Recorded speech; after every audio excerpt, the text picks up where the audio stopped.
بسم اللہ الرحمن الرحیم۔ السلام علیکم ورحمۃ اللہ وبرکاتہ۔ ایاز ایک غلام تھا جسے سلطان محمود غزنوی نے اپنی خدمت کے لیے خریدا تھا، مگر وہ اپنی صلاحیتوں کی وجہ سے سلطان کا مقرب خاص بن گیا تھا اور سلطان اس پر بے حد ہی اعتماد کرتا تھا۔ ایاز کے اس مرتبے کی وجہ سے سلطان کے درباری اس سے حسد کرنے لگے اور سوچنے لگے کہ سلطان کو کسی طرح سے اس سے بدگمان بدظن کرنا چاہیے۔ ایاز کا مخصوص حجرہ تھا جس پر ہمیشہ تالا لگا رہتا تھا اور وہ کسی کو بھی اس کے اندر نہیں جانے دیتا تھا۔ اس کی عادت تھی کہ روزانہ صبح سویرے سلطان کے دربار میں حاضر ہونے سے پہلے اس حجرے کے تالے کو کھول کر اس میں چلا جاتا تھا، کچھ دیر تک وہاں تنہا رہتا تھا، پھر وہاں سے نکل کر شاہی لباس پہن کر سلطان کے دربار میں جاتا تھا۔ درباریوں نے سلطان سے اس کی شکایت کی اور اس سے کہا کہ ایاز نے شاہی خزانے سے قیمتی جواہر چوری کر کے چھپائے ہوئے ہیں اور وہ روزانہ صبح کے وقت اس حجرے میں جاتا ہے اور ان جواہرات کو کافی دیر تک دیکھتا رہتا ہے، پھر وہ مطمئن ہو کر آپ کے دربار میں آتا ہے۔ بادشاہ کو یہ شکایت سن کر انتہائی دکھ ہوا۔ اس نے اپنے فوجیوں سے کہا کہ جب ایاز یہاں دربار میں موجود ہو تو تم اس حجرے کے تالے کو توڑ کر حجرے کی اچھی طرح سے تلاشی لو اور وہاں سے جو ہیرے جواہرات برآمد ہوں وہ لے کر دربار میں آ جاؤ۔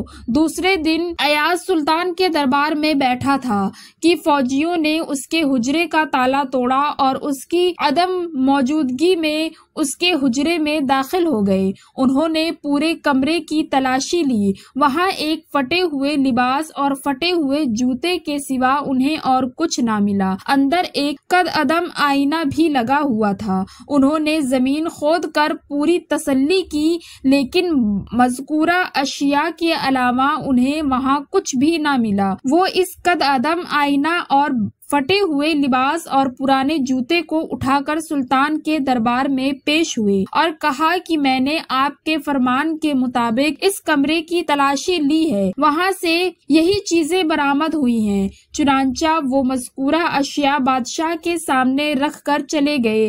سلطان نے محسوس کیا کہ درباریوں نے ایاز سے حسد کیا ہے اور انہوں نے اسی حسد کی وجہ سے اس کے مکان کی تلاشی کروائی ہے۔ چنانچہ اس نے حاسد افراد کو بلا کر ان سے کہا تم ایاز سے معافی مانگو، اگر اس نے تمہیں معاف نہ کیا تو میں تمہیں سخت سزا دوں گا۔ درباری ایاز کے قدموں پر گر پڑے اور گڑ گڑا کر ان سے معافی طلب کرنے لگے۔ ایاز نے کہا اگر سلطان تمہیں معاف کر دیں تو میں بھی تمہیں معاف کر دوں گا۔ الغرض ان کے مسلسل اصرار پر سلطان اور ایاز نے ان کو معاف کر دیا۔ اس کے بعد سلطان نے ایاز سے کہا تم نے ایک حجرہ کیوں مخصوص کر رکھا ہے، وہاں روزانہ جا کر کیا کرتے ہو؟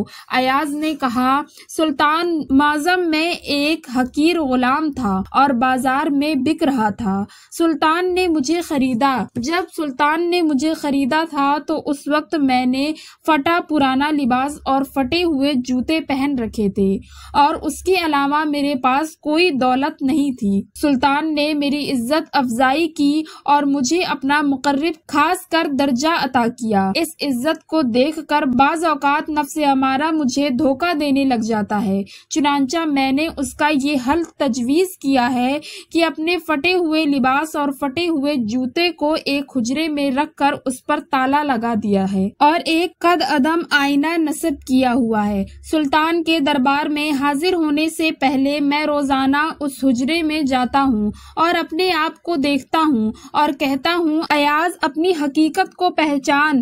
اس طرح سے میرے ذہن میں اٹھنے والا غرور ہوا ہو جاتا ہے اور میں اپنے آپ کو اللہ تعالیٰ اور سلطان کے احسانات کا ممنون سمجھنے لگتا ہوں۔ بے شک ہر انسان کو ایاز کی طرح سے اپنی حقیقت یاد رکھنی چاہیے اور اسے عزت پا کر مغرور نہیں ہونا چاہیے۔ اسے یہ ذہن میں رکھنا چاہیے کہ جو کچھ اسے حاصل ہوا ہے وہ سب خدا کے فضل و کرم کے نتیجے میں ہی حاصل ہوا ہے، اس میں اس کی کسی ذاتی کوشش کا دخل شامل نہیں ہے۔ ایک مرتبہ حضرت داؤد علیہ السلام نے خدا سے مناجات کرتے ہوئے عرض کیا پروردگار تو نے جسے جنت میں میرا رفیق بنایا ہے، مجھے اس کا دیدار کرا۔ اللہ تعالیٰ کی طرف سے انہیں وحی ہوئی کہ اگر تم اپنے رفیق جنت کو دیکھنا چاہتے ہو تو کل شہر سے باہر جانا اور شہر کے دروازے سے گزرنے کے بعد سب سے پہلے تمہیں جو شخص دکھائی دے وہی تمہارا جنت میں رفیق ہوگا۔ دوسرے دن حضرت داؤد علیہ السلام نے اپنے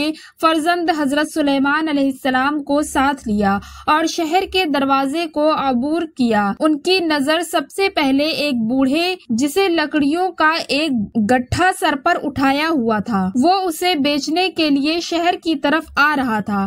حضرت داؤد علیہ السلام نے اس سے اس کا نام پوچھا تو اس نے کہا کہ میرا نام امتی ہے۔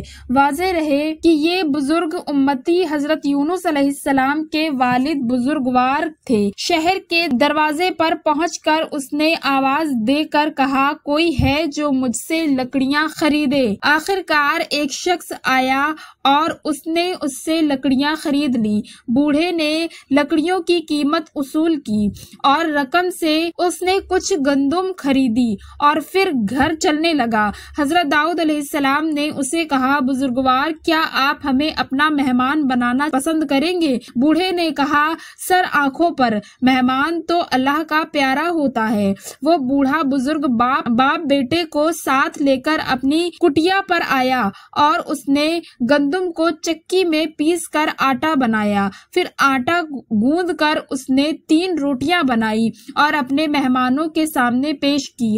حضرت داؤد علیہ السلام نے اصرار کیا کہ آپ بھی ہمارے ساتھ کھانا کھائیں، چنانچہ وہ بوڑھا بھی ان کے ساتھ بیٹھ گیا اور کھانے لگا۔